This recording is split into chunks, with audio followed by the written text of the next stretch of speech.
Dr. Ward's case, questions which remained unanswered. Perfumer's farewell letter to Keeler is dated 9 August 61. Why then did he later say that he had last seen her in December 61? If he had visited her between September and December of that year, would not the MI5 have protested? Number 2. Where did Paul Mann get the money to take Keeler to Spain? Christine was able to contribute only some £20 of the money she had received from Ward's loan from Lord Astor.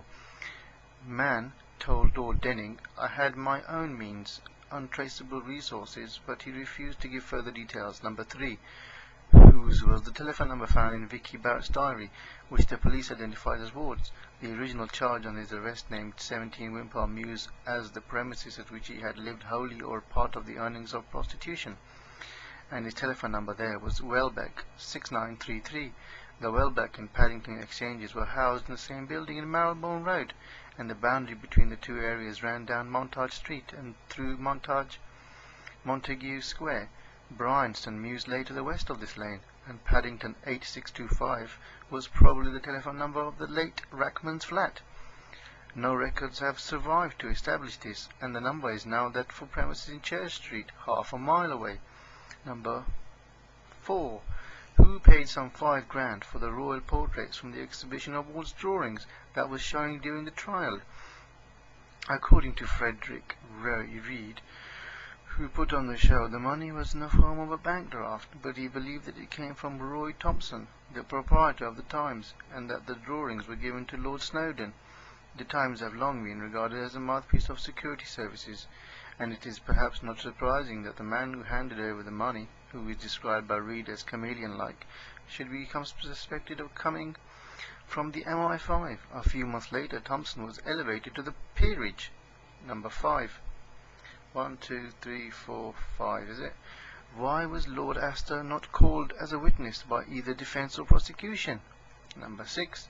In his book, written and published shortly after the end of the trial, The Perfumer Affair, Aspects of Conservatism, Wayland Young, Lord Kennet, asked some further questions, none of which have been satisfactorily answered, being, why did Vicky Barrett break down when Ward died, confess to a journalist that she too had been lying, and then retract her confession? On whose instruction and with what right had Mandy Rice Davis been forcibly kept in the country to give evidence against Stephen Ward? And a question which seems to sum up the others, why did the police find necessary to interview 140 people before they moved against Stephen Ward? How many people do they usually think it was worth interviewing in order to prepare charges of pouncing? Is it something like 140, or is it more like 4 or 5?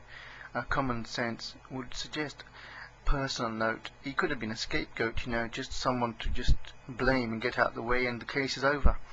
If they carried out the almost unparalleled operation to get Ward, why did they do so? Who took the decision? How much did it cost, and what made Ward's offences worth it?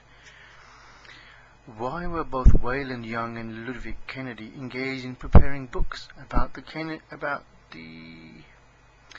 Ward trial, refused access to the official transcript of the proceedings, a decision that was upheld by the Court of Criminal Appeal?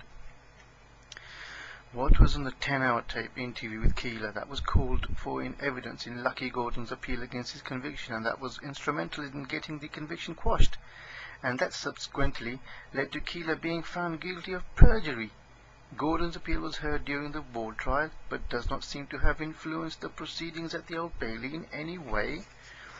Who broke into Astor's home in Upper Grosvenor Street on 20 March 63, rifled the mail, most of it replies to an advertisement for a new housemaid, and took just one letter?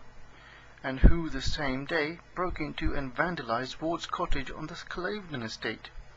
And who made the anonymous telephone call to George Wigg on 11 November 62 that drew his attention so strongly to the new scandal? Stephen Ward and his friends had paid dearly for upsetting the Conservative government and its individual members.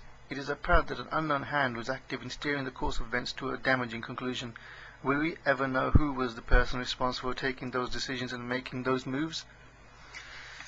That's the end of the questions and the case that I'm reading anyway. And we are now moving on to the Buster Crabbe unsolved case, and I conclude here that Dr. Ward was a scapegoat, a loan shark who got tangled up with the wrong people and was so embarrassed and humiliated that he committed suicide. Thank you very much.